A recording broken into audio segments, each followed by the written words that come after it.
Um, all right, I don't want to put you on the spot here, but whenever I talk about memory with people, I always like people are always curious how it works, and um it's a pretty simple process. I think what really separates your business is the structure that you provide, and you kind of touched on that, but like you're very organized, you're very structured, and the details that you are looking for, the comments that you give for feedback are like very minute. You understand like I mean you're really a true like master of the craft where like just it's almost like the advice you'll give me when I was practicing memory was like it's like a notion, you know, you're not telling me like a thing to do, you're kind of telling me like a notion to hold while doing it to expedite the process, you know. um and so what I'm trying to get at here is I don't want you to like, I mean, memory is your business, I don't want you to give away your secrets or anything, but just as much as you're comfortable, can you kind of describe how the memory techniques work? um just it's hard. It kind of seems like a Absolutely. mystical thing until you understand there's like a system and it's a specific, there's a way, you know. But and I kind of touched on it earlier with the memory palaces, but you're the expert Yeah. here. Can you kind of just dive in as much as you can? Yeah, sure. I would say the first thing to know is that memory techniques are a way to use our brain in the way that it's designed to be used.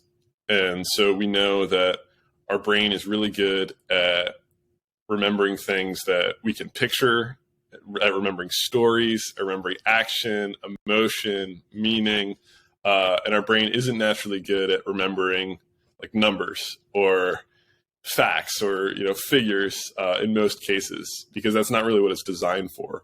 And so what memory techniques do is tap into our naturally really powerful memories by taking advantage of those characteristics like storytelling, imagery, emotion, action, meaning, etc. Right.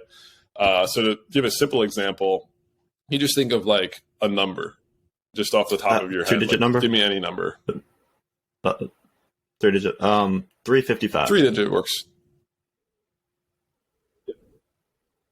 355. So 355, you just hear it, right? It's not attached to anything. It's not associated to anything. It doesn't have any action, doesn't have any emotion, doesn't have any meaning. And there's nothing about 355 that's like personally relevant to you, right? Whereas other numbers, you might have stories associated with them. It might be like the start of your phone number, or it might be something personal. And so what memory techniques are all about is converting something that doesn't really stick in your brain into something that will stick into your brain. So let's think about 355. So one thing that I could think of is like just a simple story is like 355. Let's say like you have $3.55 left in your pocket, right? And you can see the three bills, and then there's like two little quarters, and then there's 5 pennies, and it's just stacked up right on my hand, right?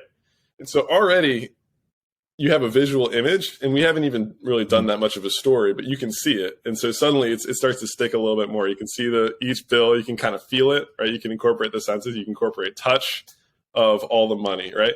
And so now we could add in a little bit of storytelling to that, right? So this $3.55 is something that you got from your best friend, and it was the last $3.55 that they had for the day. And they said, you know what, you're going to take this and you're going to go spend it on something that's really important. And so you have that money, you're not going to lose it, right? And that $3.55 is like following you around, and you carry it with you, and you put it out onto a table, each bill like that, and then you buy like a nice lemonade. You get your receipt, it's $3.55, and you drink the lemonade, and you're like, wow, that was great. Thank you, Jake, for the lemonade. That was awesome, right? And so even there, that's not like a very advanced, sophisticated memory technique, right? That's just coming up with a little story, incorporating a little bit of visualization, a little bit of action, a little bit of emotion. Your last $3.55, the lemonade, a little bit of meaning. But already you're going to be way more likely to remember 355 than if you just heard it randomly and you didn't have those things associated with it. And so what I train people to do is, whether it's academic information, things in their personal life, whatever they want to remember and prove it, I train them to automatically convert information from the boring 355 that you told me into the interesting visual 355 that has a story associated with it. And not only is that way more memorable and it's going to stick with you for longer, it's also more fun. And I think that one of the reasons people love these techniques is that's a lot better than, opening up Quizlet and writing 355 and then going through your flashcards like 8 times until 60 you're at, right? It's a lot more fun and more effective. And so that's like a little storytelling example that gives you a sense of the principles. I'll also touch on the Mind Palace because you mentioned it earlier. The Mind Palace is taking advantage of your spatial memory, which is naturally really strong, and attaching the imagery to your spatial memory. So to incorporate the Mind Palace into the story that we had earlier, it would just be to think about where is the place that you're getting the lemonade? Can you think of a specific place in your life where you're giving that lemonade to? And that'll be your storage spot for that specific memory. So let's say that's the gas station you always go to. Well, now the gas station is considered a Mind Palace. And so if you wanted to memorize a couple different numbers, you could have several stories in the gas station. So that could be at the cash register. You could also have another story that happens at the pump, another story that happens at a parking spot.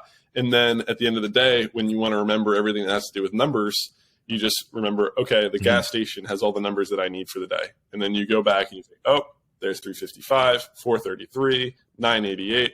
And you can kind of pick up all those numbers that you left at the gas station. Thanks for diving in. A little flavor I'll add in just from my perspective, which is you're the expert in memory techniques. I studied memory techniques with you for a couple months, very seriously, about 9 months ago or a year ago.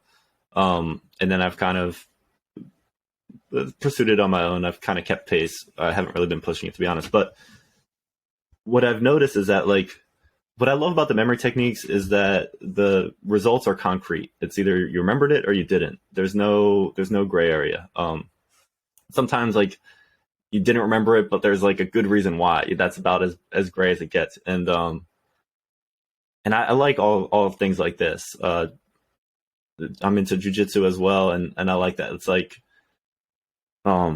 that there's just clean results. There's someone wins. It's to me the feedback you get, and especially clean black and white feedback, it really makes it clear what works and what doesn't. So in practicing the memory techniques, you just basically mass remember information, whether it's French, whether it's a different language, whether it's just random numbers, decks of cards.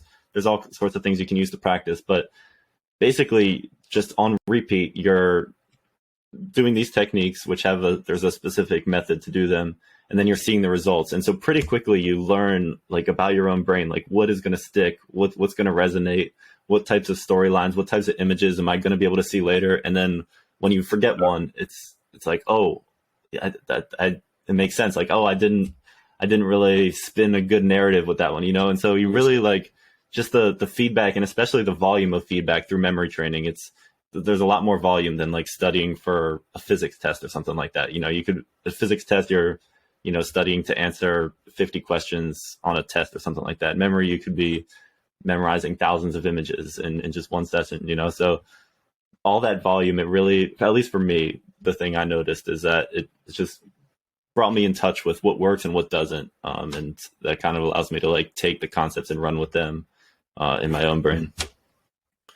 Yeah, totally. Yeah.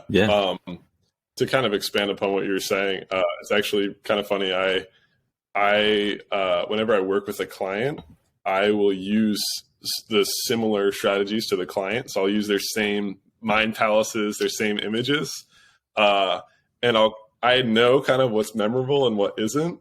And so sometimes I will, before they try to recall anything, I'll just write on a piece of paper, you'll probably forget this, this, and this because of this reason. And then I'll turn the paper over, and then I'll get them to recall, and they forget exactly those things that I wrote on the paper. I said, okay, turn the paper over. They turn it over, and they're like, what the heck? And I'm like, I knew you were going to forget those things, because I know that, like, in this part of your house, you know, it's just not a good mind palace location. It might not make sense to people, but like, I know that the principles behind like what you're doing is you're probably not going to remember. It probably won't work. And so that's kind of a fun demonstration that I give to people. And you're absolutely right. Like there is kind of a result that you can get, like a feedback that you can get that's really exciting to see, you know, this works or this doesn't work. And what's cool about it is you can kind of like do some experimentation and try to figure out like how to improve. And there are, I think, to expand upon like the clear result part, is that feedback allows you to kind of like gauge your progress in a way that it isn't always like possible or clear, like in other areas of society. Because there's like a specific way to train for it, and there's a specific like feedback that you get, and you know like whether or not you've done it right, and it's that's clear cut. All about it. If you go do 100 curls in the gym, you know, it's like you'll probably get stronger, but there's no way to know if you could have done it better. You know, all the results are gray. You know, there's no black or white results. So that's why I really like memory. It's very much like that. And same with jiu-jitsu. It's like you either got choked or you choked the other guy. It's there's no